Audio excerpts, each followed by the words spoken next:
Good afternoon, everybody. Welcome back to Mythbusters on Gynae Medics. I remain your host, Dr. Adeoye Adeolu. Today, we're going to talk about some of the traditional practices that people do that when babies are born. We're going to talk about babies. We just touch on one or two harmful things that people do that we want to stop doing so that they will need to stop visiting the hospital unnecessarily.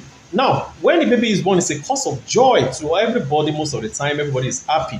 But there are certain things that we do traditionally that medical science has disproved and has informed us that we should stop doing them. Now, one of the first things that people used to do is that when a baby is born, it surrounds the care of the stump of the umbilical cord, that is the umbilicus, that's the belly button, the care of that stump. That stump, when the baby is separated from the placenta, there's a stump of cord that is left on the baby. Most of the time, we leave like 4 cm, between 4 centimeters and 6 centimeters in case of umbilical cord cannulation if there's a need in the early neonatal life. However, this usually falls off on its own after it's tied up. It usually falls off on its own by some processes I won't go into now. So it generally falls off whether you do anything to it or not.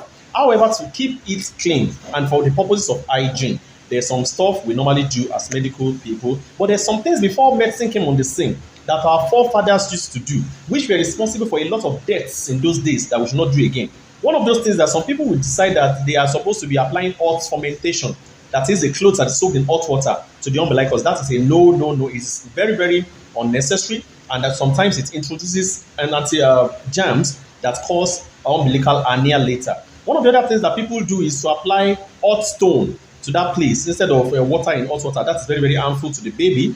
One other thing that people do that is harmful that I want people to stop doing is that some people will now apply cow dung, that is the feces of a cow. They will put it together and now put it on the umbilicus of a newborn baby. Of course, that will lead to sepsis, neonatal tetanus, and that baby, most of the time, those babies die.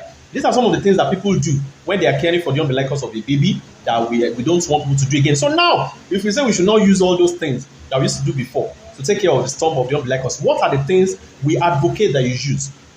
Personally, I advocate, and most other authorities advocate, that you just clean it with cotton wool soaked in methylated spirit. That is all. Cotton wool soaked in methylated spirit, maybe once or twice a day. That is enough. And after some time, it will dry and it will drop. And the stump, just clean it for some time until everything becomes totally dry and there's no longer residue in that place. So please, when your baby is born, the care of the umbilicus is so important that it can actually make your baby to be on admission for another 14 days in special care baby unit or neonatal intensive care unit. Please, desist from all these harmful practices. Just clean with either normal saline, or some people use chlorhexidine cream. There's this cream that they give out these days. That's also good. Enjoy